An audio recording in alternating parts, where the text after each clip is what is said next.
Шулай удобный урындыклар ебетне. Шулпан урта мектебе быйылгы яңа уку йылында үз укучыларын бөтенләй белән яңартылган килеш каршы ала. Ашханәгә заманча уңайлыклары булган өстәлләр, урындыклар куелган. Укытучылар коллективы белән кичкенә генә ремонт эшләре ясап алгачтан соң ашханә эше тагын да матурланып киткән. Мәктәп капиталь ремонттан соң икенче сулыш алган. Заманча яңа парталар белән комплектланган. Якты сыйныфларда укучылар белем алуга бөтен шартлар тудырылган. Мәктәпкә үз мәктәбеңә булыш акциясе кысаларында элекеге укучылары саллы ярдәм күрсәткән. 80% школьный мебель алыштырдык без. 153 меңлек парталар алдык без. Столовыйда яңа мебель алып куйдык. Бик матур булды инде ул.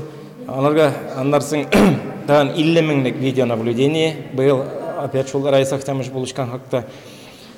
Шулай булышып торсалар, инде киләчәктә 100% алыштырабыз дип торам мен мебельләрне. Әле уку йылы башланырга берникадәр вакыт булса да, мәктәп укучыларына кабул итәргә әзер. Компьютер сыйныфлары да бүгеннән үк комплектланып куелган. Китапханәгә яңа дәреслекләр кайткан. Укытучылар үз сыйныф укучылары өчен китапларны барлап, әзерләп кую белән мәшгуль.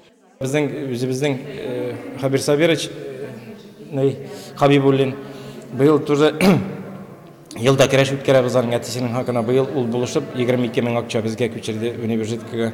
Аның акчасына не алдык, косилка алдык. Әле бүтән ниләргә, констоварга күчердек. Менә шундай булышучылар булса, безгә бик файдалы инде ул. Безнең Лиспромхозда руководитель булып эшләүче Елеван Спартак Николаевич автобусны ремонтларга запчастьлар алып бирде. Районда мәктәпкә җыенырга ярдәм ит республика акциясе дә старт алды. Аның беренче чарасы Халыклар дуслыгы йортында узды. Биргә килгән һәркем багаларның чыгышларын карап ял итте. Бүләк алган сабыйларның сөенечләре йөзләренә чыккан. Һәрберсе тырышып яхшы укырга сүз бирә. Әти-әниләр дә үз чиратында рәхмәтләрен җиткерә. Баланы мәктәпкә әзерләү кирәк, яраклар сатып алу өчен зур чыгымнар кирәк ди алар. Сын в этом году 4 класс идет. Улым 4-нче сыйныфка бара. Безнең өчен бу бик зур ярдәм. Спасибо большое. Подарки приятно получать. Бүләкне алу күңелле, монда бик күп кирәкле әйберләр бар. 1 сентябрь көнне район буенча 6 меңнән артык бала мәктәп ишеген ачачак. Шуның 121-се Шулпан урта мәктәбендә белем алачак.